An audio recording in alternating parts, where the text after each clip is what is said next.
economic relationships Esta negociación de Estados Unidos de comercio. And we cannot afford a billionaire class. México no se ha acabado. Que 7 países a los cuales... Decirles es que el país Me han está... escuchado decirlo anteriormente. No nos volverán a sacar. Decisiones con Susana Sáenz. Hola, yo soy Susana Sáenz y en este episodio de Decisiones platiqué con Juan Carlos Baker, quien fue subsecretario de Comercio Exterior de la Secretaría de Economía en la administración pasada, en la cual, además de otros asuntos, fue parte de la negociación del Telecán, ahora Temec. Quise tener esta conversación con él porque, a pesar de que ya lo había entrevistado en diversas ocasiones, nunca había podido profundizar sobre su larga trayectoria en comercio exterior, aunque está joven, pero lleva más de 20 años en el comercio internacional, negociando acuerdos, platicando con personajes nacionales e internacionales de todo tipo. Entonces, pues me parecía interesante conocer los retos a los que se enfrentó, algunas anécdotas, además de lo que sigue para él ahora que no está en el sector público. Esta grabación fue antes de la crisis del coronavirus, por eso no hablamos de los retos de la pandemia. Acompáñenme. Decisiones con Susana Sáenz. Hola Juan Carlos, qué gusto. Al contrario, Susana, muchas gracias por la invitación. Es un proyecto del cual, bueno, me habías platicado y sé el entusiasmo que tienes y estoy seguro que te va a ir muy bien.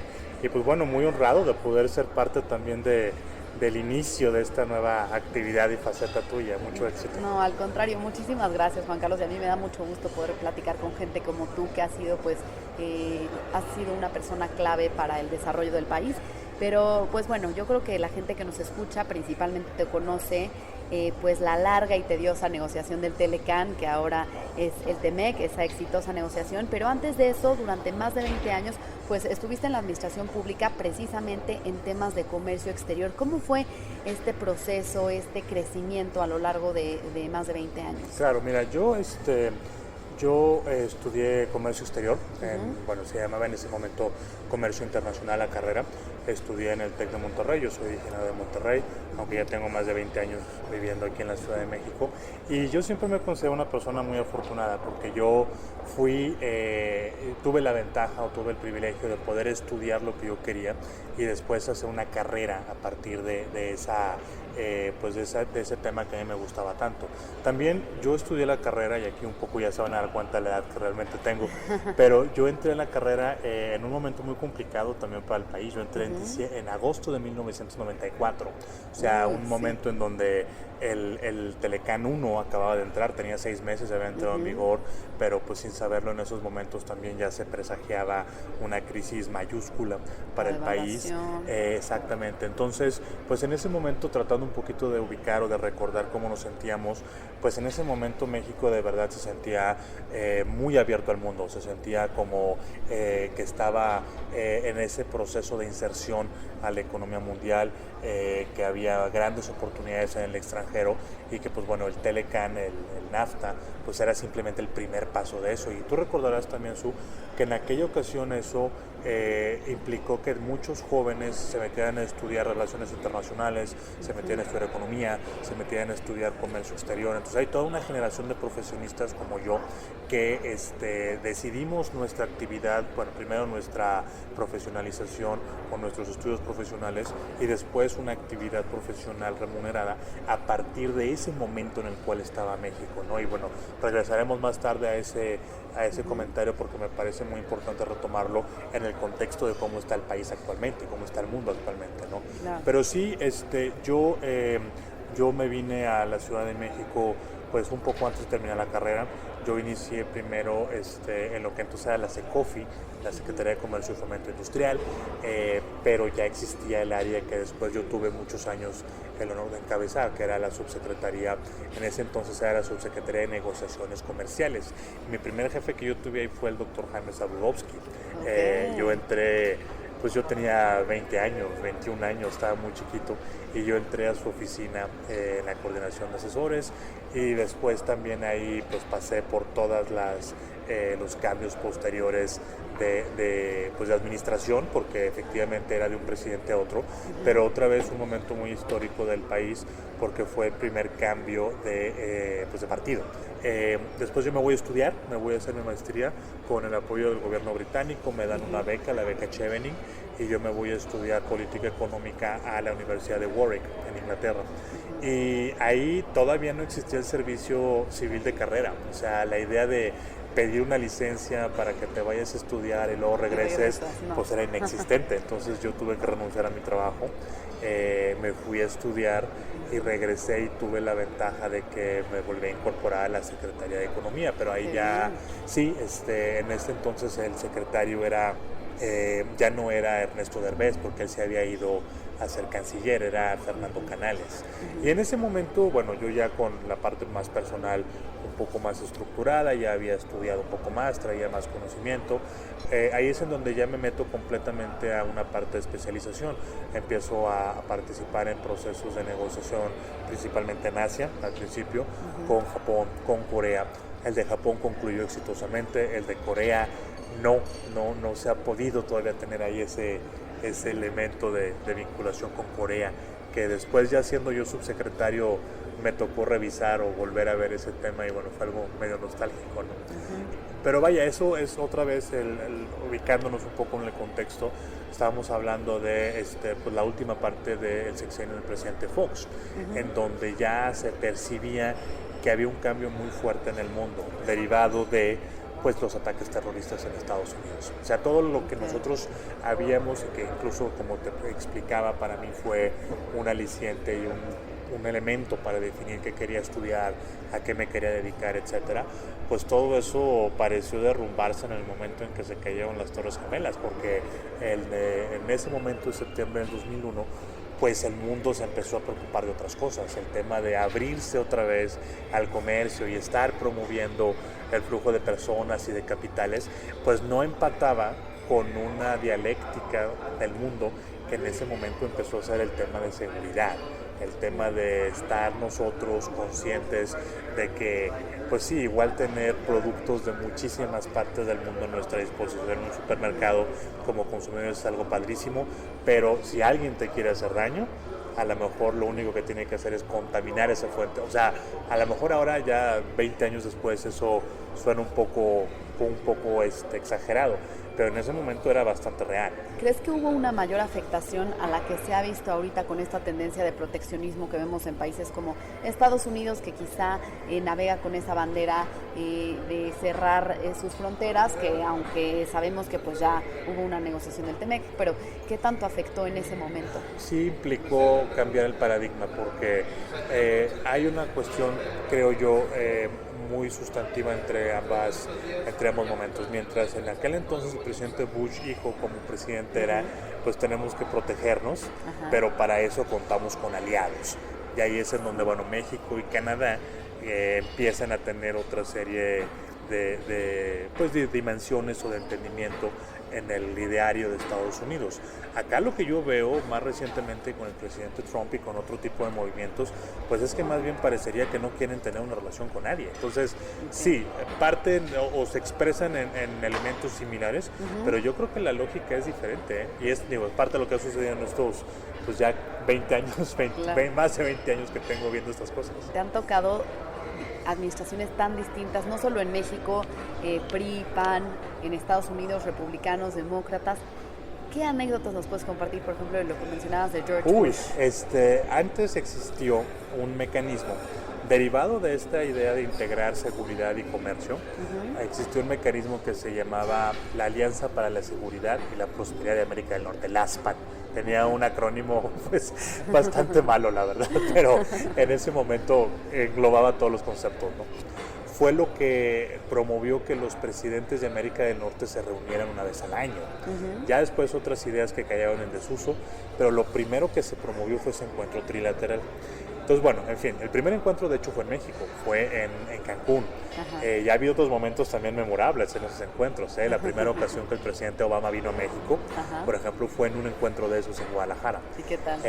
Salió bien porque teníamos obviamente mucha sustancia que platicar, pero pues también nos quedaba claro que en ese momento estábamos hablando esto fue en 2009, Sí. El presidente Obama traía otras preocupaciones. Pero bueno, en fin, regresando a este tema de Bush 43, estábamos en Nueva Orleans. Para Bush era muy importante que la última reunión que él iba a organizar de los encuentros de presidentes fuera en Nueva Orleans porque había sucedido lo del huracán Katrina.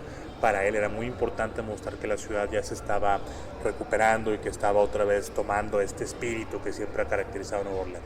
Entonces, bueno, estamos ahí en Nueva Orleans, a mí me toca ir, como yo era en ese momento director general de América del Norte en la Secretaría de Economía, entonces yo tenía pues toda la coordinación de esos temas y del policy, de la política comercial con los socios. Entonces vamos para allá y estoy yo tratando de moverme entre un edificio y otro, la seguridad evidentemente muchísima, era muy complicado trasladarte, yo tenía que caminar por muchas calles, etcétera. Entonces en una de esas ocasiones me equivoqué y di la vuelta en una esquina que no debería, y así donde voy saliendo de la calle, de la poca calle, me topo de frente una serie de manifestantes que estaban de hecho bastante molestos, y ahí ya no había protección, ahí ya no había ningún tipo de filtro, y entonces pues yo me veía que estaba en una reunión, ¿no? O sea, cargando cualquier cantidad de papeles y con el gafete colgando, etcétera.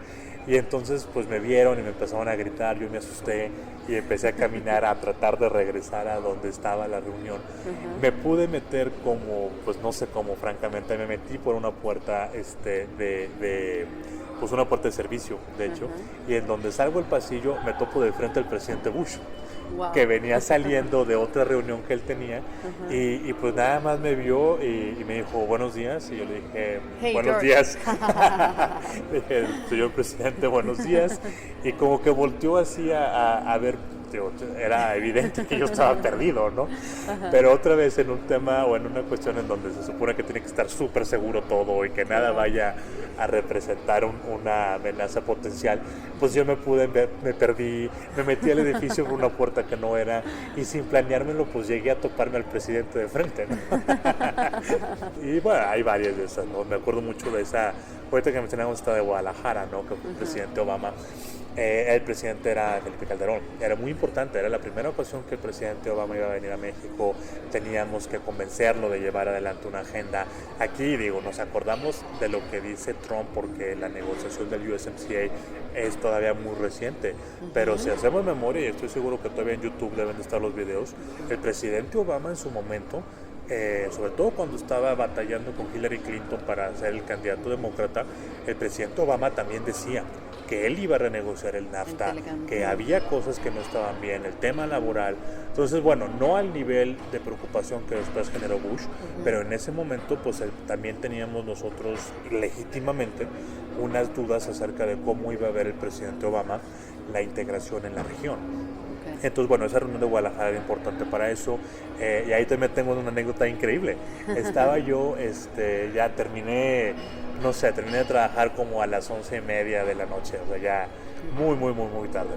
Y entonces traté de dormir unas horas y de repente pues sonó mi teléfono y era mi jefa, y pues me dice que se quería regalar al presidente Obama y al primer ministro, el primer ministro de Canadá, que se les quería regalar unos libros que explicaran toda la producción del tequila y de dónde venía y por qué era tan representativo y todo, ¿no? Y se los querían dar en el desayuno del día siguiente. Entonces yo los tenía que tener de alguna manera a las 7 de la mañana. No. Y obviamente además los necesitábamos en inglés. Entonces, ¿Y Amazon en esos momentos? No, claro que no existía, ¿no? Entonces pues ahí mis amigos de la industria tequilera de Jalisco, por cierto, si alguien está escuchando, le mandamos saludos, pues ellos fueron los que me sacaron del apuro. Empecé yo a hacer llamadas a las 2 a.m. Y alguno me contestó y le expliqué el problema que tenía, y en ese momento pues mi amigo se quitó la pijama, fue y abrió la oficina, sacó los libros que tenía y fue y me los llevó. Y ya Qué yo ahí buena en el onda. hotel los envolví, les pusimos una tarjetita y un moño y estaban listos a las 7 de la mañana. Pero mira, obviamente para mí son anécdotas divertidas y Claro. es lo que le viene a dar un poquito como de sabor A la a chamba. momentos de mucho estrés, a momentos de mucha preocupación. Claro. Pero también lo que eso dice, y es algo que vale la pena recordar ahora también, el servicio público, su servicio público demanda mucho más que solamente lo que tu trabajo te pide hacer. O sea, todos tenemos una responsabilidad, sin duda, pero cuando estás trabajando para México, cuando estás trabajando para el país, pues luego de repente te las ingenias para resolver problemas de este tipo, ¿no? Que insisto, yo te lo cuento como de manera muy chusca, pero pues vaya, sí era... No, en ese momento genera Ajá. mucho estrés. Sí, claro, Y muchísimo. bueno, hablando de estrés, yo creo que nada se compara con el estrés que habrá generado la renegociación del Telecan, ahora TEMEC, USMCA, el negociar con el equipo de Donald Trump, Robert Lighthizer, no sé cómo habrá sido también en los acercamientos con Chrystia Freeland, e incluso me imagino que en alguna ocasión te habrá tocado estar en reuniones con el presidente Donald Trump, quizá una chamba que no sé si te imaginabas cuando te hicieron subsecretario de Comercio Exterior. No, francamente no, mira, y eso es un muy buen punto de partida, porque yo me involucro primero en la negociación del Transpacífico, yo siendo director general de América del Norte, y se lanza esta iniciativa y nos tenemos que subir a participar en ella, y pues para mí implicó un trabajo de 3 años y medio, en donde era viajar muchísimo tiempo muy lejos, en donde por primera ocasión México estaba desempolvando una serie de iniciativas o de ideas que habíamos desarrollado para otras cosas y que queríamos incorporar ahí, por supuesto también el país, y esa es una idea que yo creo que bueno, en algún momento la terminaré de desarrollar, pero el país, si bien está ligado geográficamente a Estados Unidos y es nuestro principal socio comercial y eso no va a cambiar, yo creo que México se está volviendo un país más asiático, en el sentido de la vinculación que tenemos con esos países, y nada más, pues hay que ver los números del comercio que tenemos con China, del comercio que tenemos con Japón, del comercio que tenemos con Corea. Entonces, pues de alguna manera esa es como que la historia no contada de nuestra integración comercial, pero bueno, ahorita regreso a esa parte. Entonces, yo junto con el equipo en ese proceso, a mí me toca ser jefe negociador adjunto. Además de que yo llevaba una serie de capítulos en lo individual, el tema de competencia, el tema de empresas comerciales del Estado, veía también algunas cosas de acceso. Entonces, bueno, para mí ese proceso el Transpacífico fue muy, muy enriquecedor. Pero cuando ese proceso se termina y termina con la firma del instrumento, del cual después el presidente Trump se retira, pero concluye en febrero del 2016, en Nueva Zelanda, yo dije ya, o sea, después de esto, el resto de la administración del presidente Peña, pues ya no hay nada que hacer. O sea, no parecía que había en esos momentos una gran agenda hacia adelante. Pero pues luego, como en muchas cosas, pasó Trump.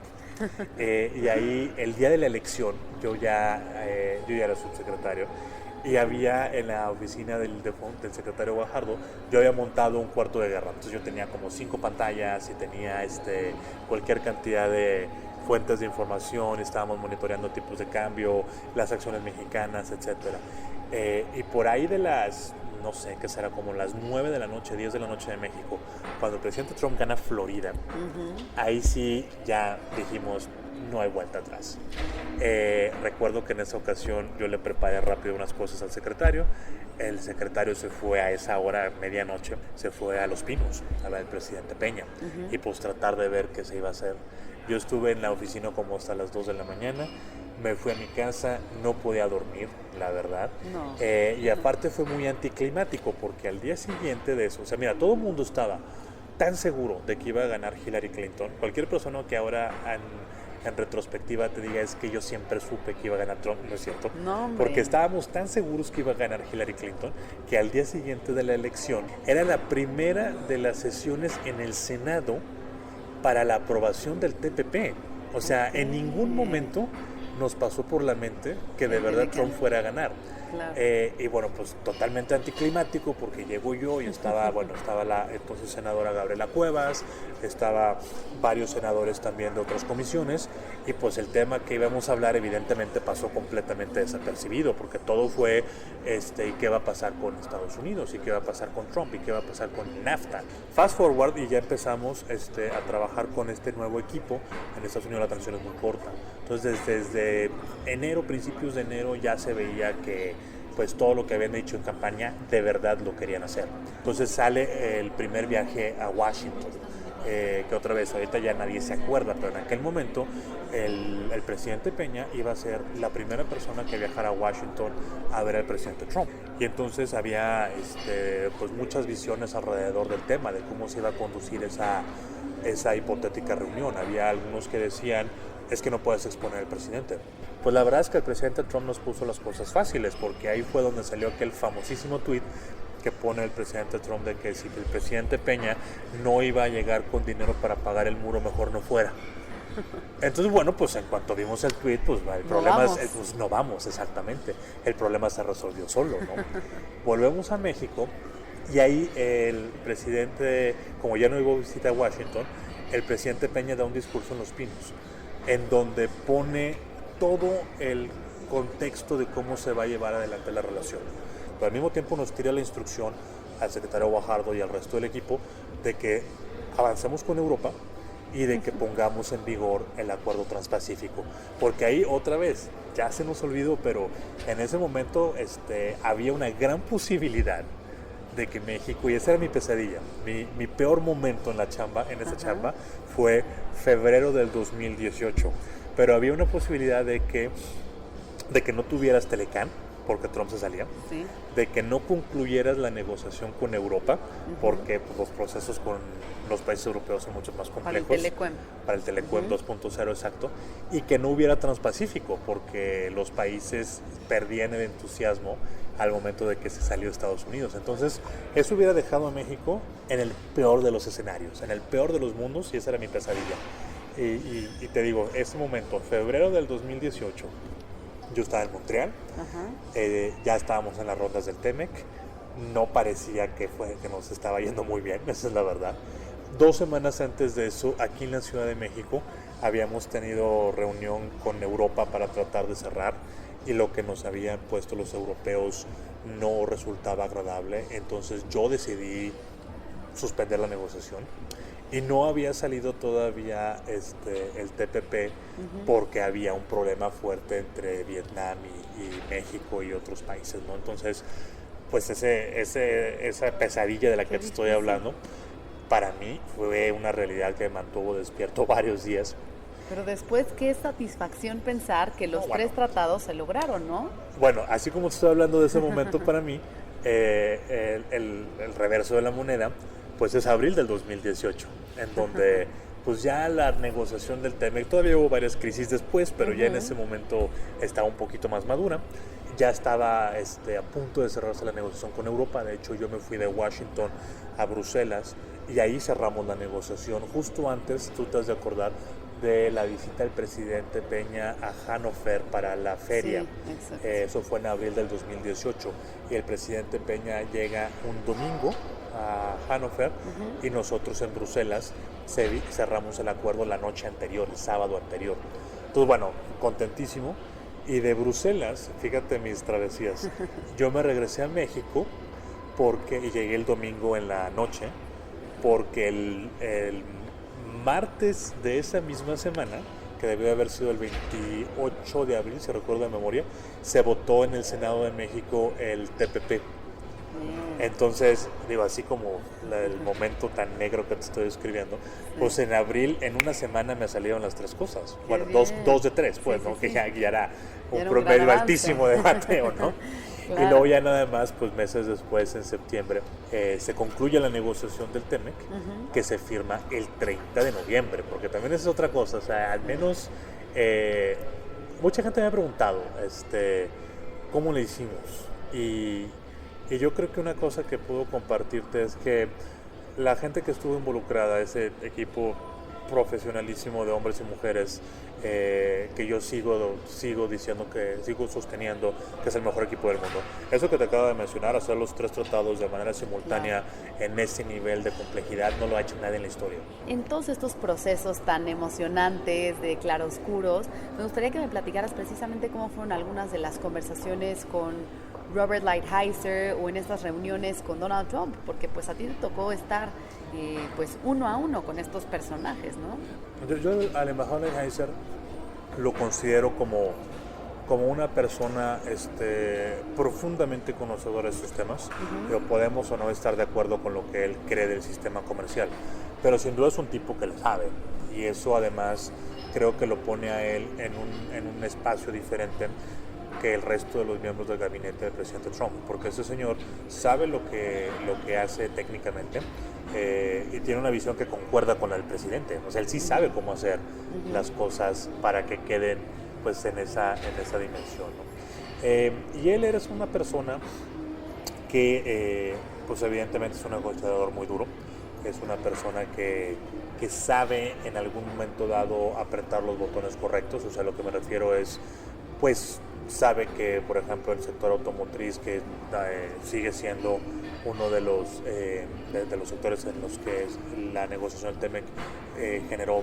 el mayor número de cambios, pues él sabía que evidentemente podía apretar, podía expresar una serie de demandas en ese sector, y que pues México iba a hacer lo posible por tratar de acomodarlo. ¿Sí? ¿Por qué? Pues porque evidentemente hay una relación muy fuerte entre nuestras exportaciones y ese sector, ¿no? También es una persona que de alguna manera también sabe escuchar.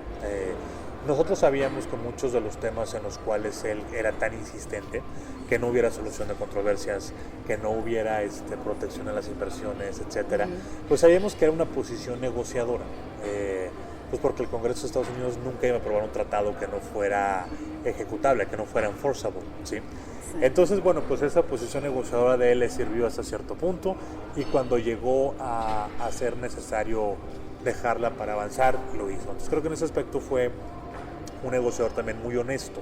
O sea, sabía en qué momento las fichas que se habían puesto con tal de construir una posición, pues ya era momento de retirarlas, porque la ciencia de esto no solamente es negociar un tratado, negociar un acuerdo, pasa también por el momento de saber en qué momento cerrarlo. No te puedes quedar negociando para siempre, pero pues eso tampoco es lo que se esperaría como un profesional de esto, ¿no? Creo que también Lighthizer fue una persona que yo al menos me sorprendí gratamente, pero me sorprendí mucho de encontrarle una habilidad política que antecesores suyos en el USTR, en la representación comercial de Estados Unidos que yo he conocido, no necesariamente tenían. O sea, el hecho de que Lighthizer haya conseguido que los demócratas en Estados Unidos, que se han opuesto al libre comercio desde épocas ancestrales, votaran de esta manera tan abrumadoramente a favor del acuerdo, pues para mí sí fue una sorpresa. Confieso que cuando yo lo escuchaba decir que él iba a conseguir que los sindicatos de Estados Unidos apoyaran el TEMEC, obviamente uno no dice nada, ¿no? Es muy educado en esos instantes, pero pues yo jamás le creí.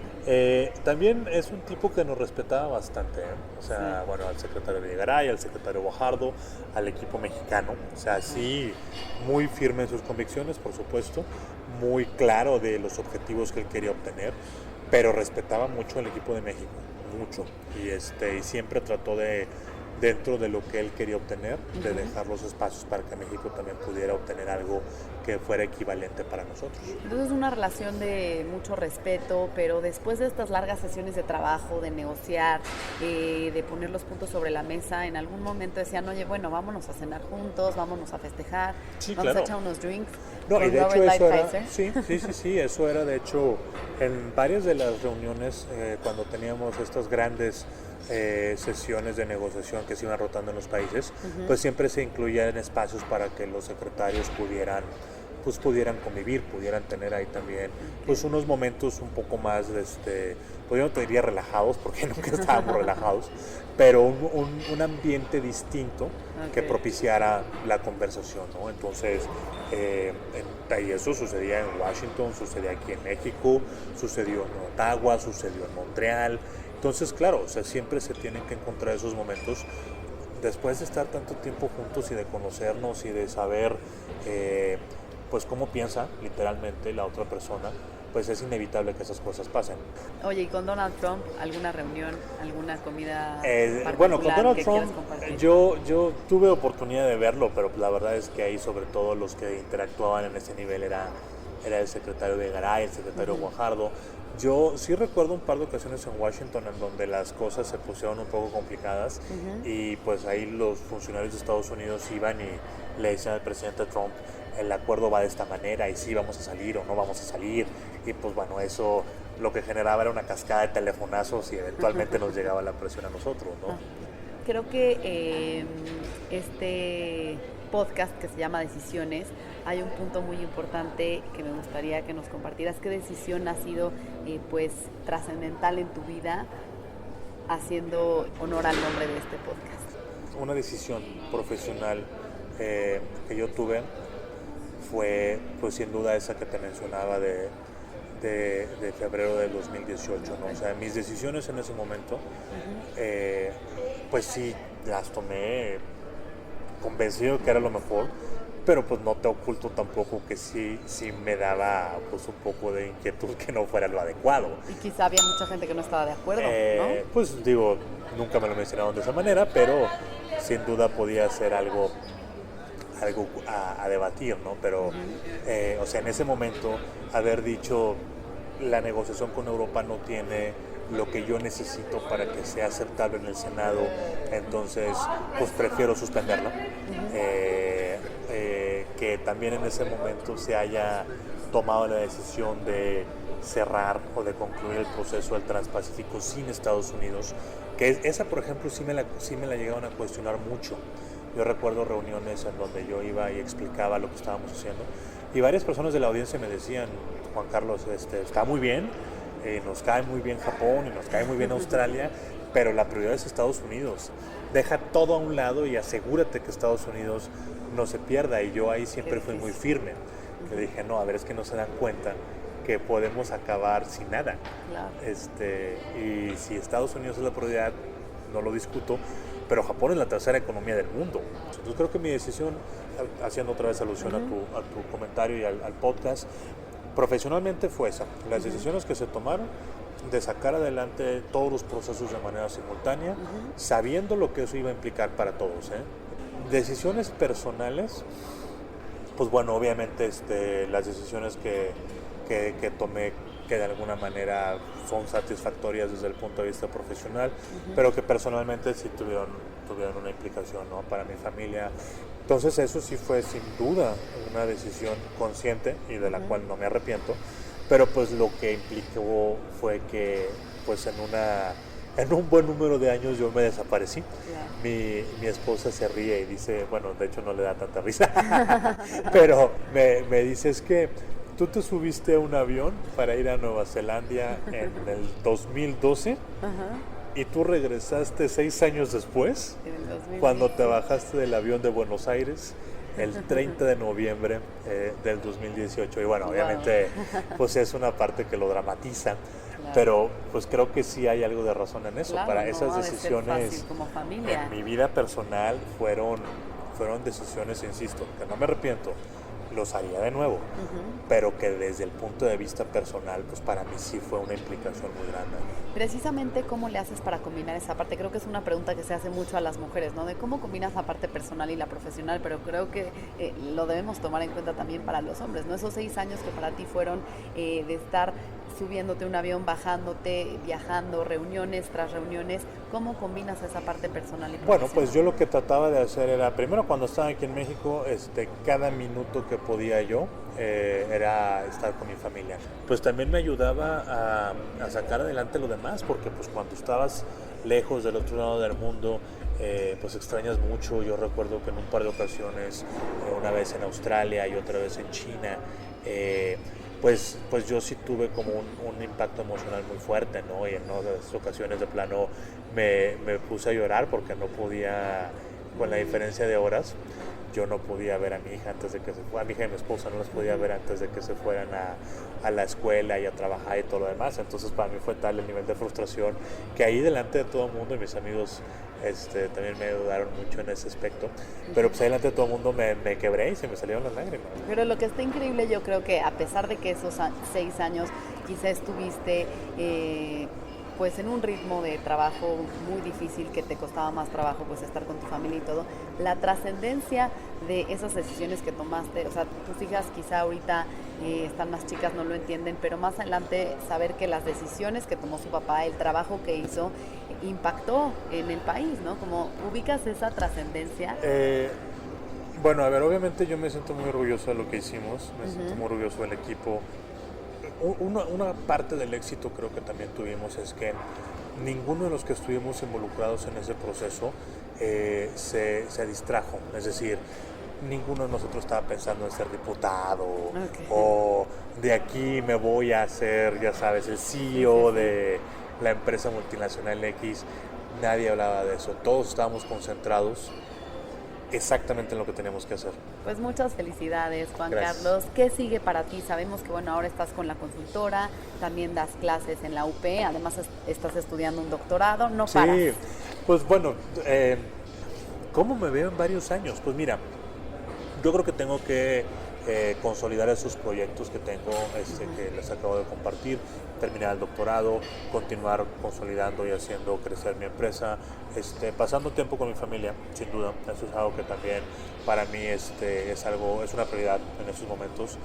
Mis hijas pues ya tienen 7 y 3 años, entonces antes a lo mejor no se notaban que yo no estaba, pero ahora sí se dan cuenta cuando no estoy. Claro.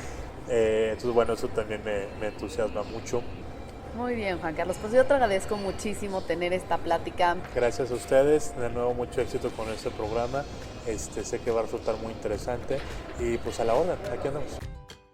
Si te gustó este podcast, recuerda suscribirte en Spotify, Apple Podcast o en mi canal de YouTube. Califícalo y comparte. También me puedes mandar tus comentarios o propuestas de a quién te gustaría que entrevistara en mis redes sociales. En Instagram y en Twitter me encuentras como @suscience y en Facebook /suscience3. Nos escuchamos el próximo miércoles.